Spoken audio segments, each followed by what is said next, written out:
Let me ask you a question that I know is on everyone's mind. Is the Traveler a fraud? I'm serious. For years, we've been on this epic journey, but a bizarre and frustrating pattern has emerged. Why is it that our protagonist, the wielder of 7 elements, starfaring, god-defying hero, suddenly forgets how to fight the moment a new, shiny 5-star character walks into the room? We all know what I'm talking about, that feeling of powerlessness as we watch a cutscene. The Traveler, who we know can command Geo, Anemo, and Electro, just stands there with their dull sword looking shocked. We watch them get completely overwhelmed by Raiden's Shogun, needing Kazuha to charge in for a last-second save. We watch them get pushed out of the way of a falling pillar by Ito, played for a gag. This feeling hit its absolute peak in Fontaine.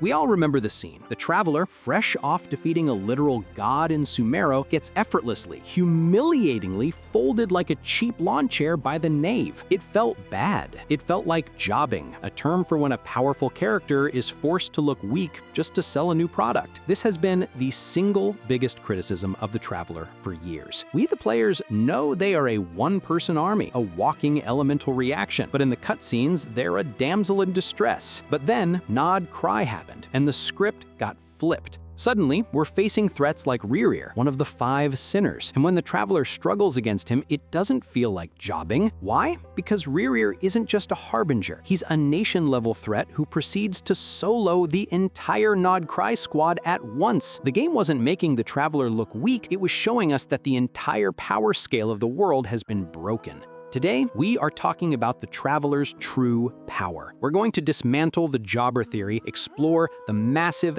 game-changing power-ups of the Nod-Krai arc, and explain why the Traveler is finally on the path to becoming the single strongest being in Teyvat. Let's first address the core frustration, because it is absolutely valid. The disconnect between the Traveler we play and the Traveler we watch is jarring. In gameplay, we can swap elements on the fly, creating devastating reactions. In cutscenes, the Traveler famously gets into a sword fight and then looks shocked when the enemy uses a power, as if they forgot they have 6 other elements in their back pocket. Why don't they ever use multiple elements? Why do they get knocked out so easily? Why can they absorb a fragment of Rirrir's abyssal power in one cutscene and then never ever try to use it again? This isn't a problem of the Traveler being weak, it's a problem of Hoyoverse being far too stingy, far too reserved in showing us their power. They seem terrified of letting the Traveler overshadow the new rate-up character. But here's the counter-argument. The jobber narrative is a myth we've created by only focusing on the lowlights. The Traveler's resume is insane. We love to downplay their accomplishments, but let's look at the facts. They went toe-to-toe with Child, a harbinger so dangerous he was unleashed on Liyue and won. And not just against Child, but against his delusion and his foul legacy transformation. They fought and defeated the 8th harbinger, Senora, in a legally binding duel before the Shogun's throne. This is the same harbinger who had previously effortlessly defeated 2 archons. They faced down the Raiden Shogun multiple times. They survived the Muso no Titachi, a feat no one had ever accomplished. Not once, but twice. The second time, they didn't just survive it, they broke into Yi's plane of consciousness to challenge her directly. They were canonically fought alongside Zhongli against Azdaha. They were the person Nuvalet, the full-powered Hydro Dragon Sovereign, trusted to have his back when he went to fight the all-devouring Narwhal. Our hero's losses are only to the absolute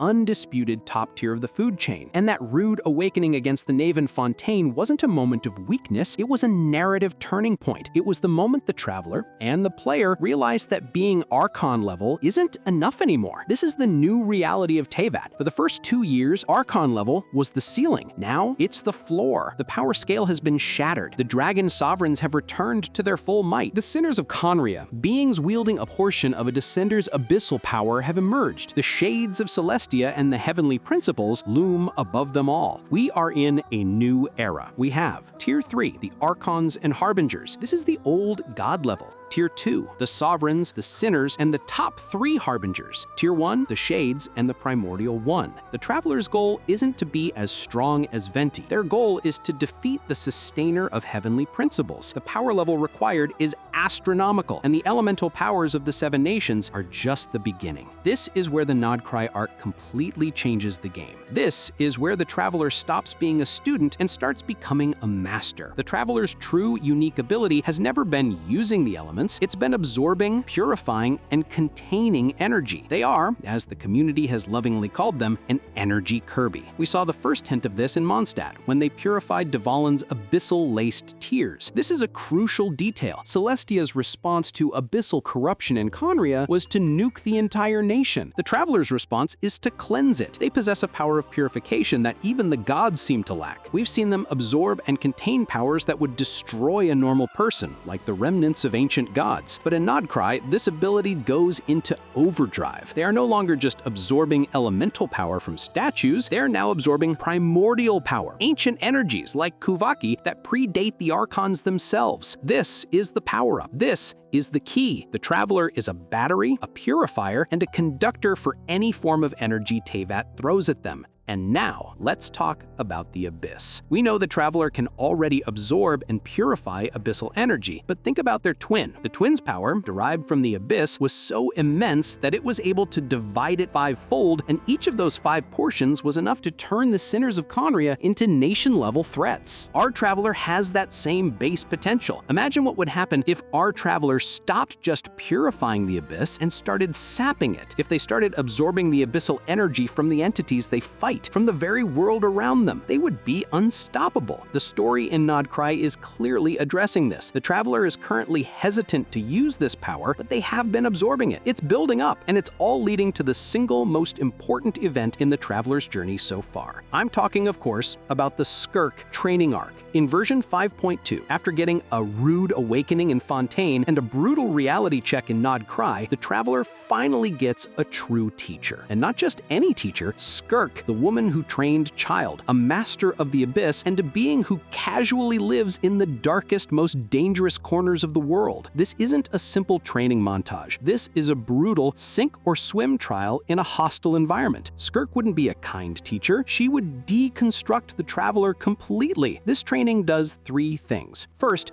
it refines their sword technique. Skirk would mock their copied style. You fight like a Mondstadter. Now you fight like a Liuinen. Now you fight like an Inazuman. You fight like everyone else. When will you fight like yourself? She forces them to unlearn their mimicry and build a new style from the ground up, one that expects and integrates their other powers. Second, it teaches them to use their elements fluidly and simultaneously. This is what we have been begging for. Skirk would say, you treat your power like a set of keys, swapping one for another. They are not keys, they are colors. Learn to paint. This is what leads to the scenes of them dual-wielding animo vortexes. Third, and most importantly, it forces them to confront and control the other energies inside them, the abyssal and primordial powers. Skirk would push them to their limit, forcing them to stop fearing or just purifying this power, but to control it, to make it theirs. And the results? The results are immediate and absolutely staggering. We see them, alongside Skirk, easily hold their own against a god-level enemy that was mimicking one of the most powerful beings in existence. Later they tap into the element of Pyro, and alongside Mavuika take on Goth Sa, a primordial terror far stronger than any Archon.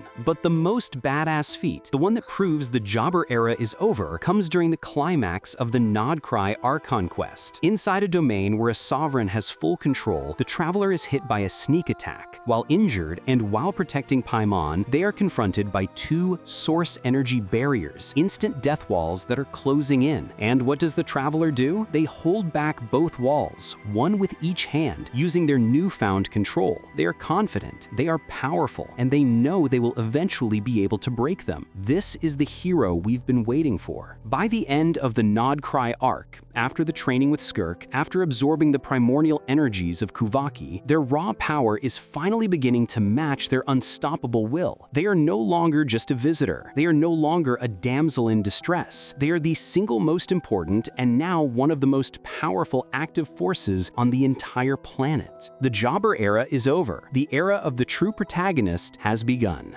But that's my take. What do you think of this massive power-up? Do you finally feel like the Traveler's cutscene power matches their reputation? Or is Hoyoverse still being too stingy? Let me know all of your thoughts down in the comments. And if you enjoyed this deep dive, be sure to hit that subscribe button and ring the bell so you don't miss the next one. Thanks so much for watching, and I'll see you in the next one.